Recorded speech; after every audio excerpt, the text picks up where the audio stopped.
श्री शिवाय नमस्तुभ्यम हर हर महादेव। मनोकामना पूरी करने के दो ऐसे उपाय बताने वाले हैं जिन उपायों को करने से आपकी सभी प्रकार की मनोकामनाएं पूरी हो जाएगी। पहला उपाय है कर्ज मुक्ति का उपाय है, दूसरा उपाय है मनोकामना पूरी करने का उपाय है।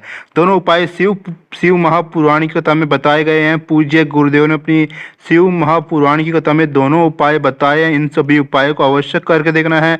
आपकी मनोकामना पूरी करने के सबसे आसान, सबसे ज्यादा चमत्कारी उपाय है। बात करते हैं पहला महाचमत्कारी उपाय के बारे में। यह उपाय कर्ज मुक्ति का उपाय है। आपके जीवन में चाहे आपके ऊपर कितना भी कर्ज हो गया, आपको करना क्या, आपको एक लोटा जल आपको लेना है।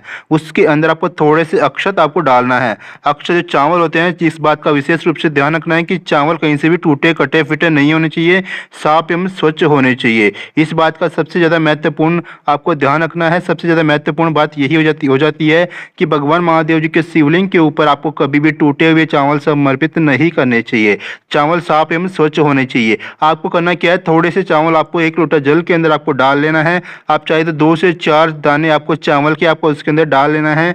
आपको चले जाना भगवान महादेव जी के मंदिर में। यह उपाय आपको करना है प्रदोष काल में। ये शाम का समय होता है, उसी समय आपको यह उपाय करना है। आपके कर्ज मुक्ति का यह सबसे ज्यादा आसान और सबसे ज्यादा चमत्कारी उपाय है। इस उपाय को करने से आपके ऊपर चाहे कितना भी बड़ा कर्ज क्यों ना हो गया, भगवान महादेव जी आपको रास्ता दिखा देंगे और बहुत ही जल्दी आप पूरा का पूरा कर्ज आसानी से चुका पाओगे। आपको करना क्या, आपको एक लोटा जल आपको लेकर चले जाना भगवान महादेव जी के मंदिर में।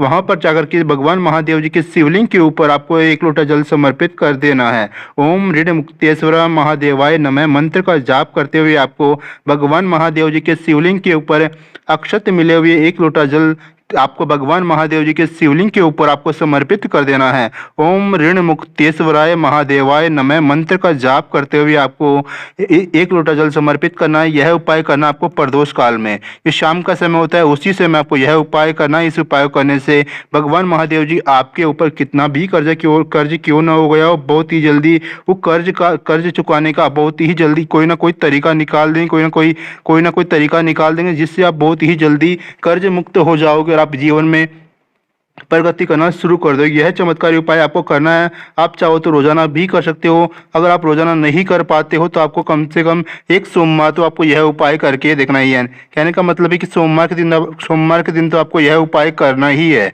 इस उपाय करने से आपकी जीवन से हर तरह का कर्ज खत्म हो जाएगा।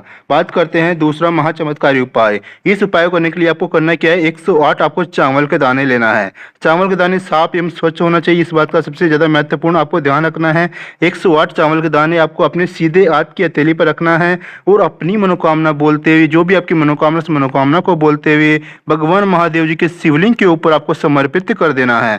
भगवान महादेव जी के शिवलिंग के ऊपर अपने सीधे हाथ की हथेली पर 108 चावल के दाने रखना है और अपनी मनोकामना बोलते हुए शिवलिंग के ऊपर आपको समर्पित कर देना है। यह उपाय मनोकामना पूरी करने का उपाय है, बहुत ही ज्यादा लाभकारी उपाय है। इस उपाय को भी आप किसी भी सोमवार के दिन कर सकते हो, किसी भी शिवरात्रि के दिन आप यह उपाय कर सकते हो, किसी भी महीने की शिवरात्रि के दिन आप यह उपाय कर सकते हो, किसी भी सोमवार के दिन आप यह उपाय कर सकते हो। इसके साथ ही किसी भी प्रदोष के दिन भी आप यह उपाय कर सकते हो। बहुत ही ज्यादा लाभकारी उपाय है, इस उपाय को अवश्य करके देखना है। बात करते हैं एक और चमत्कारी उपाय के बारे में। यह उपाय मनोकामना पूरी करने का उपाय है, बहुत ही ज्यादा चमत्कारी, बहुत ही ज्यादा लाभकारी उपाय है। इस उपाय में आपको करना है कि आपको 5 सोमवार आपको पशुपतिनाथ का व्रत करना है। 5 सोमवार आपको लगातार पशुपतिनाथ का व्रत करना है। बहुत से वीडियो आपको यूट्यूब पर मिल जाएंगे, वहां पर जाकर के आप देख सकते हो किस तरह से पशुपतिनाथ का व्रत किया जाता है, पशुपतिनाथ की पूजा की जाती है। आपकी मनोकामना पूरी करने का यह सबसे ज्यादा चमत्कारी उपाय है। इस उपाय को आपको अवश्य करके देखना है। आपको लगातार 5 सोमवार तक आपको पशुपतिनाथ की पूजा करनी होती है। सुबह और शाम दोनों समय वो पूजा होती है। किस तरह से पूजा होती है, कैसे पूजा होती है, आपको बहुत सारे वीडियो यूट्यूब पर मिल जाएंगे। आप वहां पर जाकर के देख सकते हो कैसे पशुपतिनाथ के व्रत की पूजा की जाती है, किस तरह से पूजा की जाती है, किस तरह से व्रत रखा जाता है। साथ ही आपको एक और बात का भी विशेष रूप से ध्यान रखना है। अगर मान लो आप कोई प्रदोष का व्रत पहले से ही करते आ रहे हो, तो प्रदोष किसी भी सोमवार के दिन पड़ जाती है, पशुपतिनाथ का आपने पूजा कर रहे हो तो सोमवार आ जाता है, तो आपको करना क्या है, प्रदोष का ही व्रत करना, पशुपतिनाथ का व्रत नहीं करना है। पशुपतिनाथ का व्रत आपको अगले सोमवार के दिन कर लेना है। इस तरह से आपको तीनों उपाय अवश्य करके देखना है। उम्मीद करता हूँ तीनों उपाय आपको समझ में आ गए होंगे। अगर वीडियो अच्छा लगा वीडियो लाइक कर दीजिए, चैनल को सब्सक्राइब कर लीजिए, कमेंट में श्री शिवाय नमस्तुभ्यम हर हर महादेव। ओम नमः शिवाय अवश्य लिख दीजिए।